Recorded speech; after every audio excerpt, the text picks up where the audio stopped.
Hello, আজকে চিকেনের একটা পাতলা ঝোল বানাবো।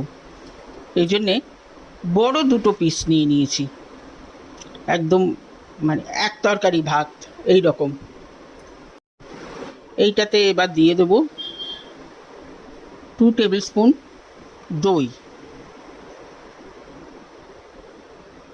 2 ইঞ্চি আদা বাটা, গোটা 6 রসুন বাটা,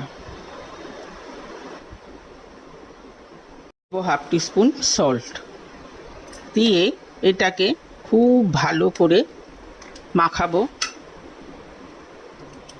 প্রত্যেকটা জায়গায় যেন লাগে সব দই এবং মশলাগুলো। মাখিয়ে প্রায় আধ ঘন্টা এটাকে ম্যারিনেশনের জন্যে রেখে দেবো। এটা রান্না করব সাদা তেলে। কড়াই বসিয়েছি, আমি রিফাইন্ড অয়েল দিয়ে দিয়েছি, 2টো শুকনো লঙ্কা আর 2টো তেজপাতা দিয়ে দিলাম, সাথে দিলাম 1 ইঞ্চি মতো দারচিনি, 3টে এলাচ ফাটিয়ে দিয়েছি আর 3টে লবঙ্গ, 3টে পেঁয়াজ এরকম বড় বড় করে কেটেছি সেটাও দিয়ে দিলাম। দিয়ে হালকা করে এটাকে নেড়ে নেবো একটুখানি। পেঁয়াজটা কিন্তু এখানে কড়া করে ভাজবো না, হালকা একটুখানি সতে করে নিলেই। এখানে রয়েছে 100 গ্রাম বিনস, একটা গাজর আর একটা আলু। এইটা দিয়েও এবার ভালো করে নেড়ে নেব।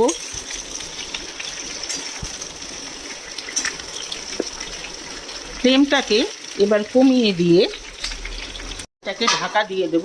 এটা কিছুটা সেদ্ধ করে নেব আর কি, সবজিগুলো প্রায় 7 মিনিটের মতো ঢাকা দিয়ে এটাকে একটুখানি হালকা করে ভাজা করে নিয়েছি। আর চিকেনটাও প্রায় আধ ঘন্টা হয়ে গেছে। এই চিকেনটা এবারে দিয়ে দেব। এই যে দইটা রয়েছে সেটাও দিয়ে এটাকে এবার ভালো করে মিক্স করে নেব।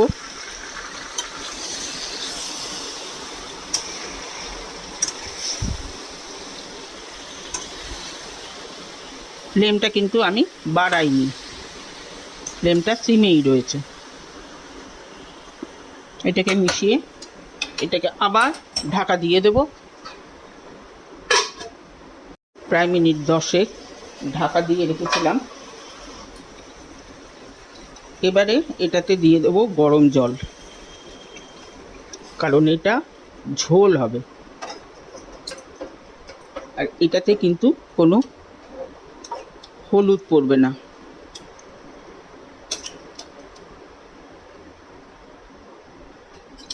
চিকেন এমনিতেই খুব সফট থাকে, অলরেডি এটা অনেকটাই নরম হয়ে গেছে।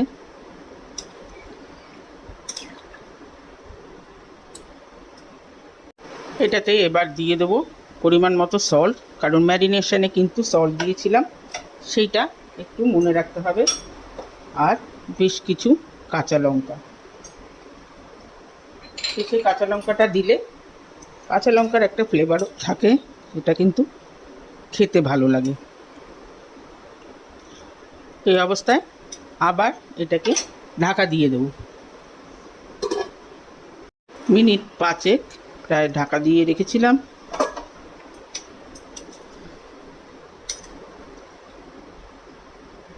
মাংস কিন্তু একদম সেদ্ধ হয়ে গেছে আর আলুও সেদ্ধ হয়ে গেছে।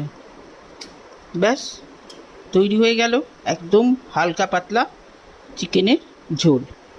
কেমন লাগলো রেসিপি অবশ্যই জানাবেন। আজ লাইক করবেন, শেয়ার করবেন ফ্রেন্ডস অ্যান্ড ফ্যামিলিদের সঙ্গে, সাথে আমার চ্যানেলটিকে সাবস্ক্রাইব করতে ভুলবেন না। আজকে তাহলে চলি, নেক্সট দিন আরেকটা এরকম মজাদার খাবার নিয়ে আসব। সবাই ভালো থাকবেন, সুস্থ থাকবেন। ওকে দেন, বাই।